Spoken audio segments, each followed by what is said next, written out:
The story of Frances Farmer is one of Hollywood's most haunting cautionary tales, a narrative so shrouded in myth, tragedy, and institutional horror that it often feels more like a Gothic novel than a biography. She was not just an actress who lost her way, she was a woman whose fierce intellect and refusal to conform were weaponized against her by a society that preferred its starlets silent and compliant. To understand the collapse of Frances Farmer, one must first understand the girl from Seattle who dared to challenge God before she was even out of high school. Born in 1913, Frances was the daughter of a lawyer and a fiercely ambitious, eccentric mother named Lillian. From a young age, Frances exhibited a level of intellectual independence that made those around her uncomfortable. In 1931, while a senior at West Seattle High School, she entered an essay contest with a piece titled "God Dies." In it, she expressed a precocious, Nietzsche-inspired atheism, questioning the existence of a benevolent creator in a world filled with chaos and suffering. The essay won first prize but sparked a local firestorm. Protesters gathered, and the young Frances was branded a red and a blasphemer before she had even begun her career. This early brush with public infamy set a pattern for her life. Frances would speak her mind, the world would react with vitriol, and she would find herself increasingly isolated in her own conviction. She didn't seek to be a rebel, she simply lacked the filter that Hollywood and 1930s America demanded of its women. After high school, Frances enrolled at the University of Washington, where her beauty and raw acting talent became impossible to ignore. But even in her college years, she was chasing something more substantial than fame. In 1935, she won a subscription contest for a leftist newspaper, the prize for which was a trip to the Soviet Union. Despite her mother's frantic objections and the growing Red Scare sentiment in the United States, Frances went. She wanted to see the Moscow Art Theater for herself. She wanted to witness a different way of living. When she returned, she was met with a barrage of questions about her political leanings. She wasn't a communist in the ideological sense, but she was a seeker, and in the eyes of the media, that made her dangerous. She landed in New York shortly after her return, and her screen test for Paramount Pictures was nothing short of a sensation. The studio saw a woman who possessed the ethereal beauty of Greta Garbo combined with a modern, earthy intelligence. They whisked her away to Hollywood, signed her to a 7-year contract, and began the process of molding her into a star. But Frances hated the process. She hated the superficiality of the publicity machine, the cheesecake photo shoots, and the mind-numbing scripts she was handed. She was a woman who read Tolstoy and Dostoevsky, and she was being asked to play the decorative love interest in westerns. The friction between her artistic soul and the studio system was immediate and combustible. Despite her disdain for the industry, Frances became a star almost overnight. Her performance in Come and Get It in 1936 was a revelation, showing a dual-role versatility that proved she was far more than just a pretty face. She was earning a massive salary and lived in a beautiful home, but she felt like a fraud. Her marriage to actor Leif Erikson was crumbling under the pressure of their competing careers and her own growing dissatisfaction. She began to drink heavily, a habit that served as both a shield against the pressures of fame and a slow-acting poison for her mental health. She wasn't looking for Hollywood royalty. She was looking for the group theater. In 1937, she fled Hollywood for New York to star in Clifford Odets's play Golden Boy. This was the world she had dreamed of. Intellectual, politically charged, and artistically rigorous. She fell into a passionate, volatile affair with Odets, who was married at the time. He promised her the world, promising to leave his wife and build a life of art with her. But when the play's run ended and the reality of his domestic life set in, he abandoned her. Heartbroken and feeling betrayed by the one institution she had actually respected, Frances returned to Hollywood. She was no longer just cynical, she was wounded, and her behavior began to reflect a deepening sense of despair. The early 1940s marked the beginning of the end. Paramount was losing patience with her difficult attitude, and the roles they offered her reflected their dwindling interest. She was increasingly unreliable on set, and her drinking had spiraled out of control. In October 1942, she was pulled over in Santa Monica for driving with her high beams on in a wartime dim-out zone. When the officer realized she had been drinking, he arrested her. The police report described her as completely uncooperative, and the press had a field day. The bad girl of West Seattle had finally lived up to her reputation. She was given a suspended sentence and probation, but the incident shattered what was left of her professional reputation. A few months later, while filming a movie in Mexico, she was arrested again and deported back to the United States. By the time she landed in California, she was in a state of near total collapse. The studio had canceled her contract, her friends had vanished, and she was alone in a city that had no use for a star who couldn't shine on command. The legal system, sensing her vulnerability, was about to close in on her with a brutality that still shocks today. The most infamous moment of the Frances Farmer story occurred in a Los Angeles courtroom in 1943. After being arrested for violating her probation, Frances was dragged before a judge. She was disheveled, terrified, and defiant. When the judge questioned her, she famously screamed at him, throwing an inkwell and telling the court exactly what she thought of their justice. It was a spectacle of raw, unmediated pain, but to the legal and medical establishment of the time, it was simply proof of insanity. She was forcibly removed from the courtroom, her legs kicking, her voice echoing through the halls. At this point, her mother, Lillian, stepped back into the picture. Lillian was a woman of eccentricities herself, but she convinced the court that she was the only one who could manage her daughter. Instead of a hospital, Frances was sent to a sanatorium, then released to her mother's custody, and then, after another series of violent arguments, committed to Western State Hospital in Steilacoom, Washington. This was the beginning of her years in the wilderness, a period of her life that would be debated for decades to come. She was no longer Frances Farmer, the actress. She was patient number 222822. The conditions at Western State Hospital in the 1940s were nothing short of medieval.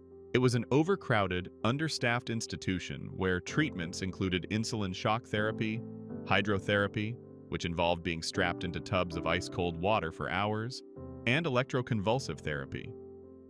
In her posthumously published autobiography, Will There Really Be a Morning?, Frances described a nightmare of physical and sexual abuse, claiming she was raped by orderlies and soldiers from the nearby military base and forced to live in squalor.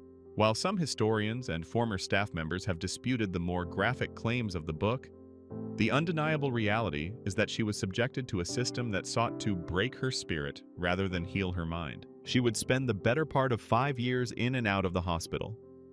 During her periods of parole, she lived with her parents in West Seattle, but the domestic situation was often as toxic as the institution.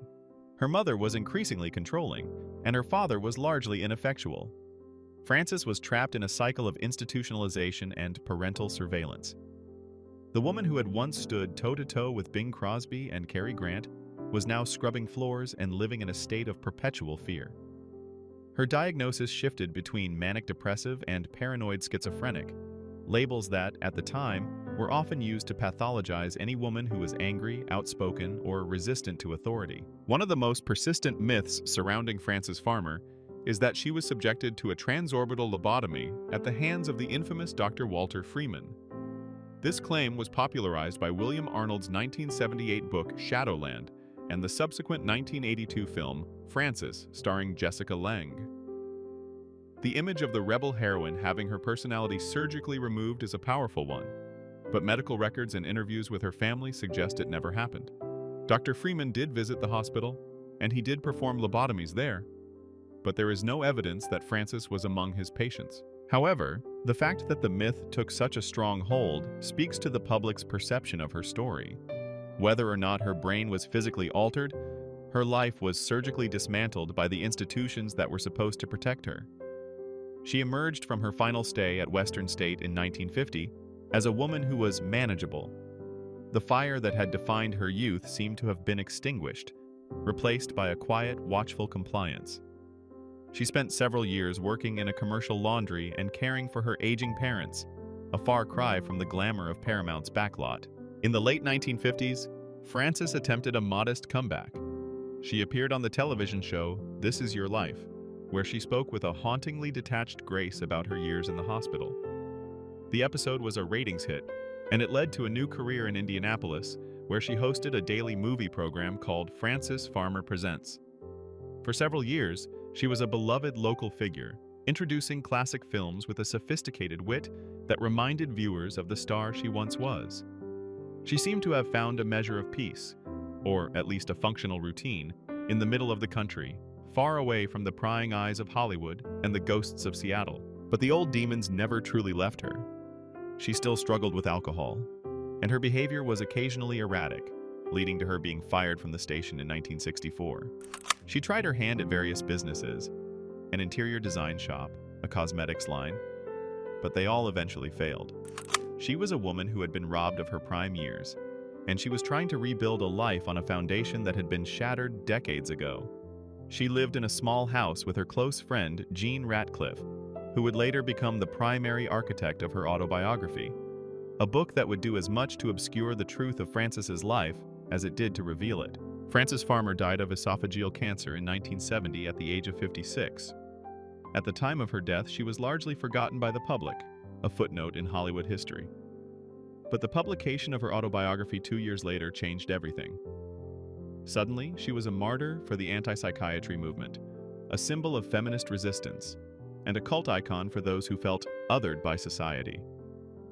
In the 1990s, she found an unlikely champion in Kurt Cobain, who felt a deep spiritual kinship with her struggle.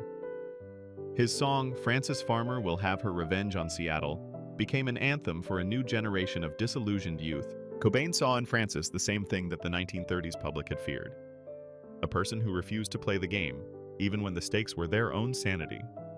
He identified with her isolation, her hatred of commercialism, and the way she had been chewed up and spat out by her own hometown. To Cobain and many others, Frances wasn't crazy. She was just too real for a world that preferred artifice. Her revenge wasn't a literal one, but a cultural one. Her story became more famous in death than it ever was in life, a permanent stain on the conscience of the city and the industry that failed her. When we look back at the life of Frances Farmer, it is easy to get lost in the sensationalism. The screams in the courtroom, the ice baths, the alleged rapes, and the red accusations. But if we peel back the layers of mythology, we find a woman who was essentially a modern intellectual born 40 years too early. If Frances Farmer had been an actress in the 1970s or 80s, her difficult nature might have been hailed as artistic integrity. Her atheism and her political curiosity would have been seen as intellectual depth. Instead, she was born into an era that had no vocabulary for a woman like her, other than the language of pathology. Her life is a reminder of how quickly society can turn on those who don't fit the mold. She was a woman who lost everything: her career, her family, her health, and eventually her life, because she couldn't, or wouldn't, pretend to be someone she wasn't. She wasn't a saint, and she wasn't always a victim. She was a complex, flawed, and brilliant human being who was treated as a problem to be solved rather than a person to be understood. Her story remains unbelievable, not because of the Hollywood heights she reached, but because of the depths to which she was forced to sink. The tragedy of Frances Farmer is that she is remembered more for her suffering than for her art. We talk about her institutionalization, but we rarely talk about the nuance she brought to her roles in Come and Get It, or the stage presence that captivated Clifford Odets. We have turned her into a ghost, a symbol of institutional abuse, but in doing so, we risk forgetting the woman herself, the girl who loved the Moscow Art Theater, the woman who took her high beams seriously, and the actress who, even in her darkest hours, still looked for the morning. She remains the patron saint of the misunderstood, a haunting presence in the margins of Hollywood's golden age. Her story is a mirror held up to our own tendencies to silence the voices that make us uncomfortable. Frances Farmer didn't just have a difficult life. She had a life that was made difficult by a world that wasn't ready for her. And while she may never have found the perfect security she sought as a young girl in Seattle, she has found a kind of immortality. She is the woman who wouldn't stay quiet, even when they tried to cut the voice right out of her.